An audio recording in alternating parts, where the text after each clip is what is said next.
Hey, I'm Sean Oz, and this is my channel. Today I'm going to review the Blade Chroma by Horizon Hobbies.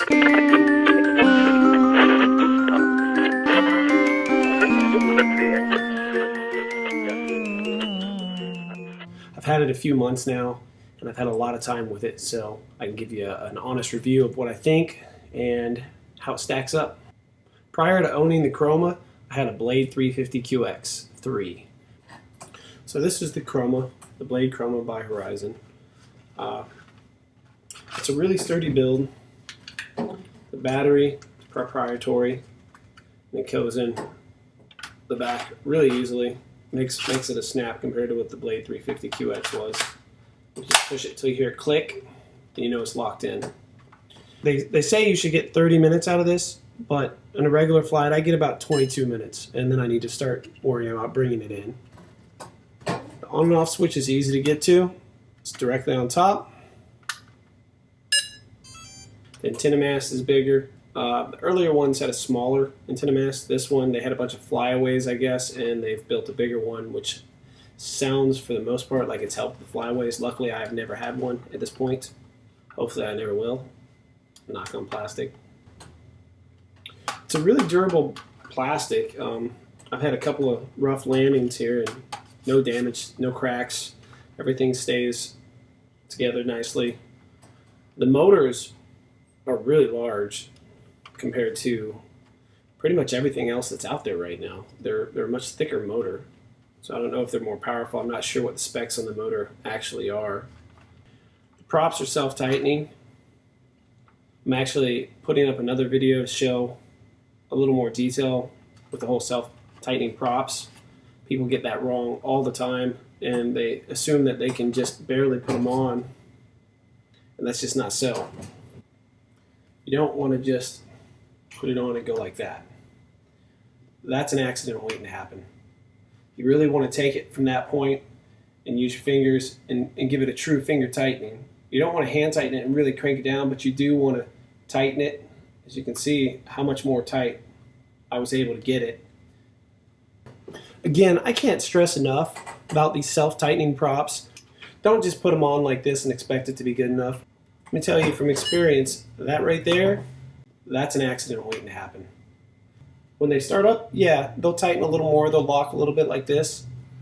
But if you're flying around and you're doing some fast moves and you click return to home and it's got to switch directions, these motors stop at such a speed that it kicks these off, and it doesn't take but like a second and the thing's off. I had it happen to me. The thing in an instant flew off and it just dropped out of the sky. So again, it's until it's there, and then hold the motor and just tighten it. I mean, that's about a full turn.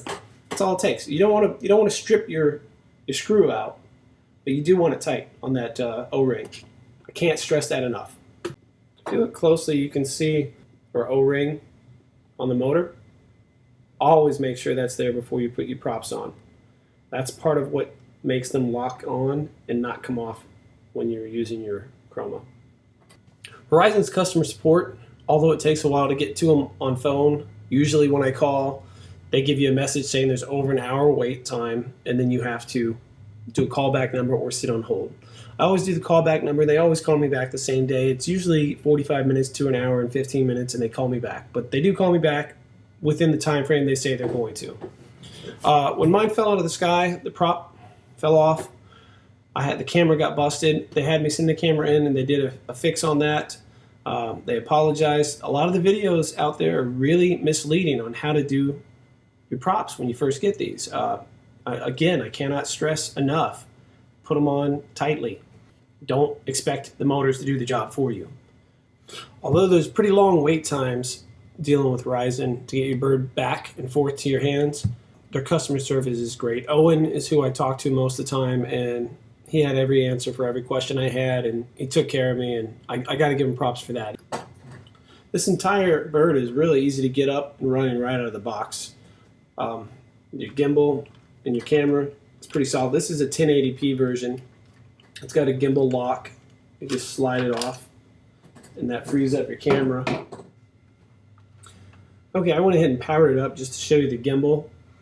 when it's on, this thing is really steady. It's a 1080p camera, and it really does a decent job for the price. As you can see, when you turn it, I mean, that thing's staying locked in there.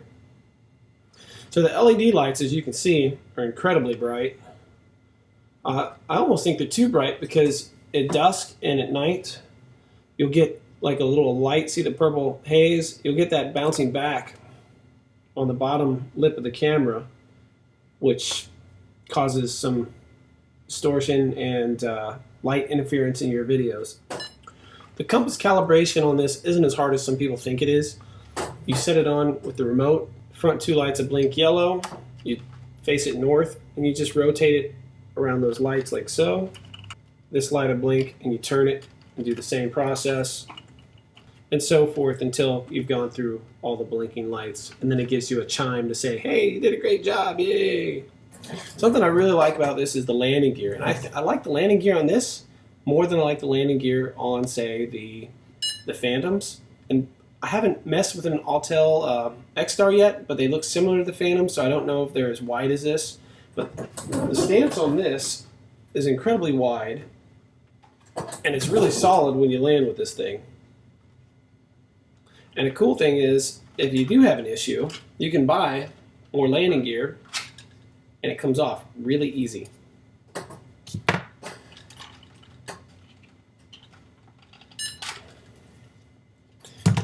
And this is a fun thing you can do with this, is you can actually take your camera off too.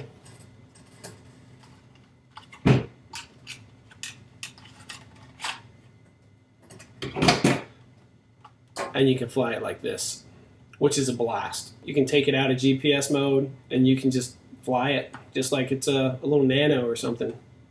You can fly it like this in GPS mode also if you want. And you can actually take off and land like this in grass if you want, or something soft.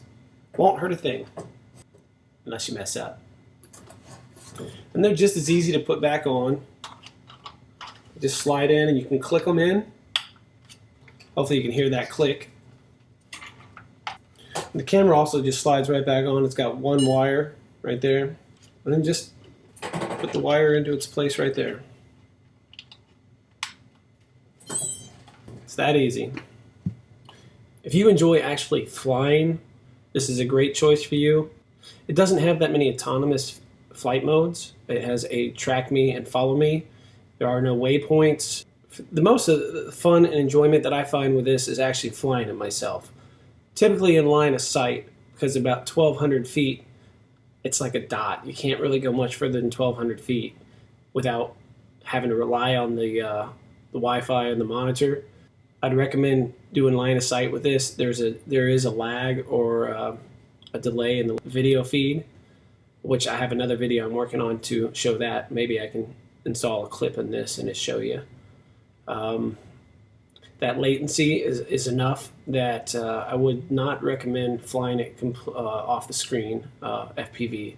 I would definitely want to stay in line of sight, and give or take 1,000, 1,200 feet. After that, it's pretty much dot. I have mine set so it can go up to 1,500, and at 1,200 I've always stopped and made it come back. It's just too far to see it, for me at least. If you're interested in tracking mode and follow me mode, there's more information on the web on that. I've actually got a video posted up of the tracking mode, which is a great feature if you want yourself in the footage. It's not every day you get to be in the footage because you're normally flying it, so this is sort of a nice feature. It follows the remote around and keeps the camera pointed on it.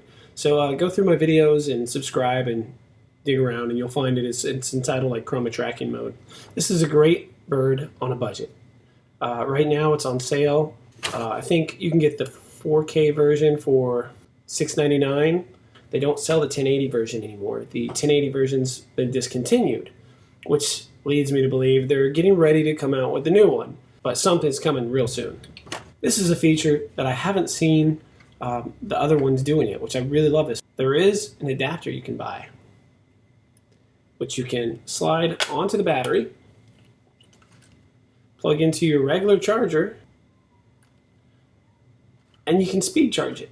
That's a pretty cool feature. I haven't heard if Autel or DJI includes or has an aftermarket thing you can buy to charge their batteries on your pre-existing chargers. This is the charger that comes with it.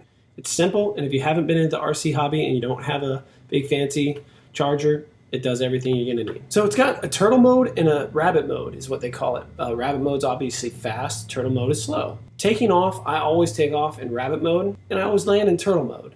Now this is pretty cool. This is something you can buy separately. This is called the Steadicam. It lets you hook up your camera on your gimbal. You just slide it in just like you do on your bird. Then you hook your phone up. You download the CGO2 app, and that's it. But this is great. You can get steady footage on the ground. I think I have a clip I can add right here, and it's just another nice extra. I don't think DJI or Autel offers this yet, although Autel might in the future because their camera comes off. So that's another quad that I'm looking into getting and checking out soon. And if so, I'll do an unboxing and a review here as well. Okay, now let me go over the controller. This is the ST10 Plus. Now before I show you the close-ups, let me show you something that does sort of bother me about this. It's really the only main complaint that I have. Everything else about this, it's really cool having the screen attached. It's bigger than my iPhone, so I mean I have an older iPhone. As you can see, it's bigger, so it's great. Saves me from having to go out and buy a tablet. But the issue I have is I like to use a lanyard when I'm flying, and I don't with this one because, as you can see, the screen's under the control sticks. So when you put a lanyard on, the lanyard is right directly in my vision to the screen. It just cuts right across my field of vision to the screen. I think they should have had the sticks, if they would have flip-flopped the sticks to the screen, this would have been a perfect controller. The lanyard wouldn't block anything, that all the buttons would then be up here, so they would have to redesign all the buttons to be around this, which might be why they did it that way, but for me, a lanyard is useless with this one.